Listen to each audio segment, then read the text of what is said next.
Right. So, people, My Name is Vendetta is a new Italian film on Netflix.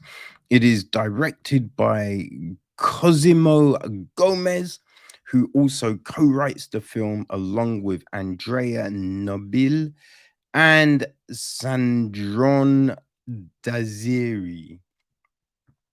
The film is produced by Igino Straffi and Alexandro Uzi.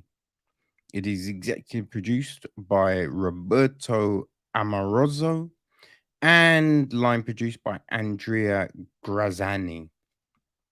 Music is from Grigori Giamappa and Marta Luscheschini. Cinematography is Vittorio Ormedi Zorini. Alicerio Dogalin edits the film. Casting is Giulia Apollini. Art direction Maurizio Di Clement. Costume design is Daniela Cicinio. Um, whew, yeah. We have got in the cast. Okay, Santo is played by Alessandro Gassmann. His daughter Sophia is played by Gin Genev Ginevra Francesconi. His wife Ingrid is played by Sinja Deeks. Um, There's also Ferrario, played by Gabrielle Falsetta, and Goralista, played by Marco Borrerio. Um, Also, yeah, it's one of those terrible IMD listings without all the real information. So, also, people, Alessio Practico, Marcelo Mazzarella, and Remo Giron are also starring in the film. The gist is this: after old enemies kills his family, a former mafia enforcer and his feisty daughter flee to Milan, where they hide out while plotting their revenge. Um, yeah, I mean, there's stuff about that, right? Firstly, the fleeing to Milan, like everyone knows they're going to Milan, right? It's not, you know, a thing where it's just like, oh, if we go here, no, going to Milan because that's where the big bad is, right? So it's not really fleeing, and the whole feisty daughter. I feel that's an issue in this film, right? Because it's one of those things where people confuse what things mean, right? Because say she's feisty, but all they just have a shouting, right? We open up with which she's playing ice hockey, and it's like someone tackles her, well, trips her up, and then she gets up and gets in their face, but there's no punches thrown, right? It's when you're out, right? When you're younger, maybe, and you've gone out, or maybe you've gone for some drinks, whatever, and there's that person that's like, what? What? Do you want something? Do you want some?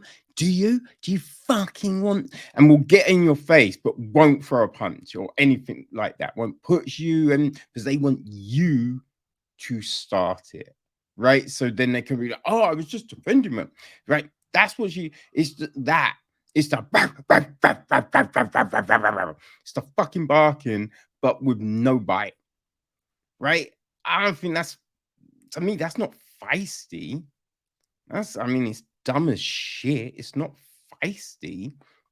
So you have that. There's a scene where she's like, duh, what are we doing? And she starts destroying everything, like ripping down shelving and stuff like that. And it's just like, what the fuck? She's not a little kid. You know what I mean? So I think she's meant to be, I think 17, something like that. So it's just like some of the behavior is just, come on now. Really? Really? You know? But that they're saying that's feisty. Yeah, I don't think that's feisty, you know? But yeah, if you've got this guy, he's in the mafia, and he's decided to leave.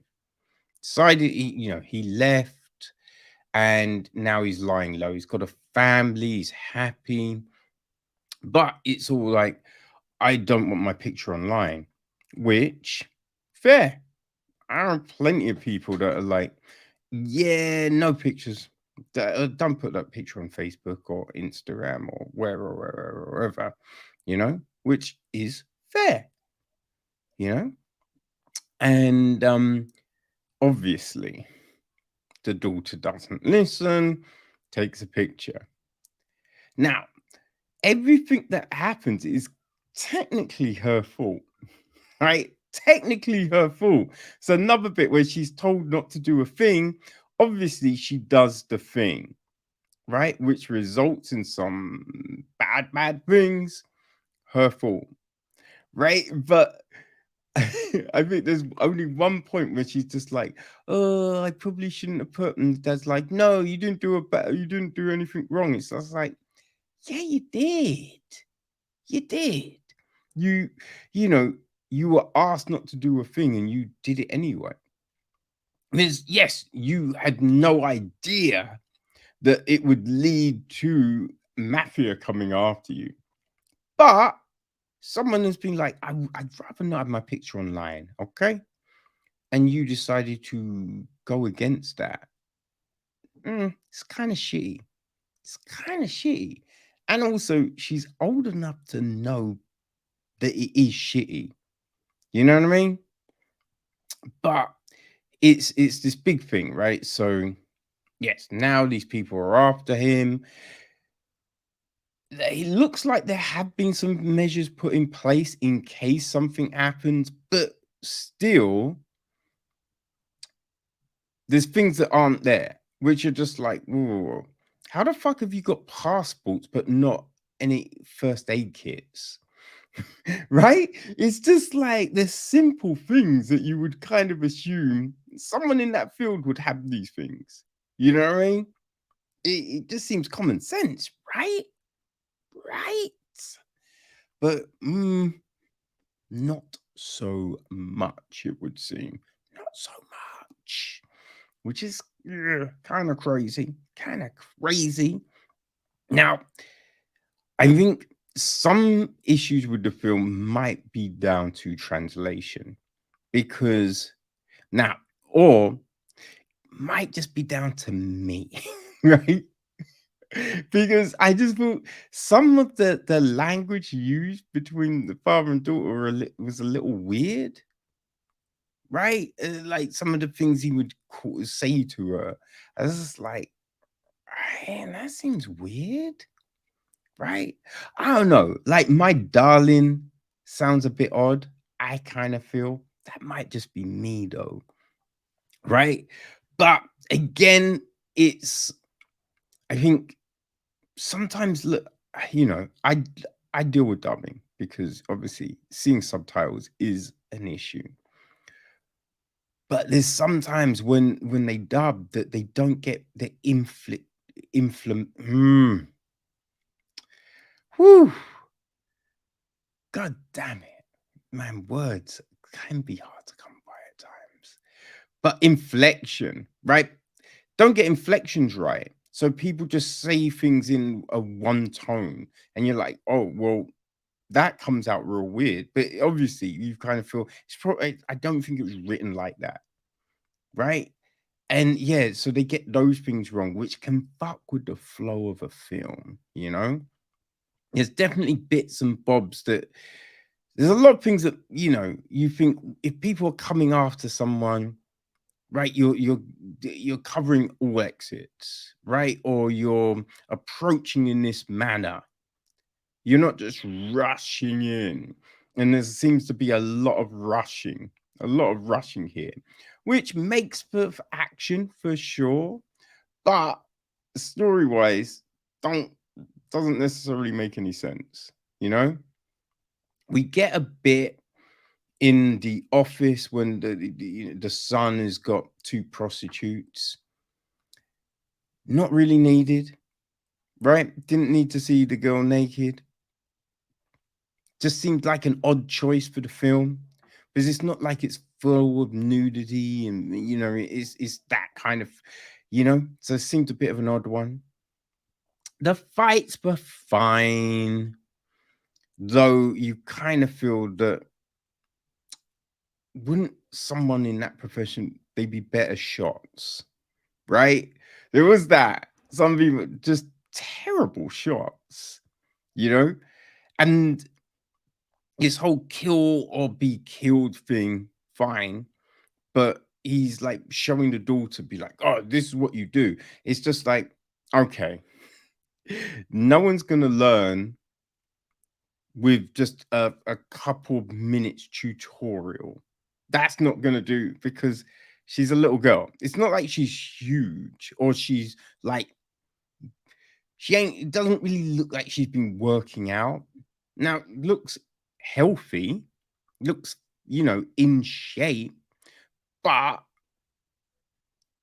a little girl going up against a grown man, right? You know what I mean? If she's been lifting weights and like there's straight definition, right? You'd be like, oh yeah, she looks strong.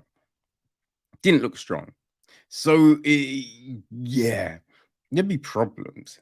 There'd be problems. And there's this one scene where we see her do a thing. You don't quite buy it, right? Just for that fact. But they're playing on some kind of Leon situation here, kind of the film Extreme, right? So yeah, I think if you like Extreme, if you liked The Takeover, possibly um Lesson Plan, right, from last week, if they're your jams, then My Name Is Vendetta is probably gonna be your bag. You're probably gonna enjoy it. Okay, so it's on Netflix. Go have some fun. It's you won't need to think about it. It's just one of those late night or today I just want to zone out type of. It's one of them films. Okay, so there you go, people. My Name is Vendetta.